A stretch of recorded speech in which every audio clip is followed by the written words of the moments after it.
ẹ dákun ẹ jọ̀ọ́ nítorí Ọlọ́run ẹ jẹ́ kí gbogbo àwọn OPC kí wọ́n dìde ẹ jẹ́ kí àwọn Àkọ́yà kí wọ́n dìde gbogbo àwọn Àgbẹ̀kọ̀yà ẹ dìde o gbogbo ẹ̀yin ó yabọ̀ ibo lẹ wà ẹ dìde àwọn Fúlàní ti wọlé báyìí bá ṣe bá yín sọ̀rọ̀ sí wọ́n ti load àkàìmọye àwọn trucks wọlé mo sọ fún wa mo dẹ̀ ń bẹ̀ wá mo rọ̀ wá ẹ dákun ẹ jọ̀ọ́ gbogbo ibi tí a bá fẹ́ rìn sí ẹ jẹ́ ká wo ibi tí a fẹ́ rìn sí o ẹ jẹ́ ká mọ ibi tí a máa lọ ẹ sì wà ní ìgbáradì àti ìmúra sílẹ̀ mo fi ìyọ́nà mo fi bẹ̀ yẹn wọ́n ti wọlé tó bá pa kókó ní sátọ̀dẹ̀ yìí àwọn nǹkan tó le tó ní agbára fẹ́ ṣẹlẹ̀ àfi kí a kún fún àdúrà kí Ọlọ́run kó bá wa pa gbogbo àwọn kan yẹn rẹ́ tàbí kí àwọn alálẹ̀ pẹ̀lú kán dìde kó bá wa parẹ́ ele ò kí ṣe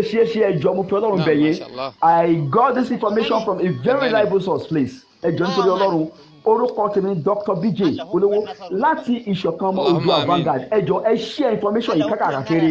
ó ṣe pàtàkì.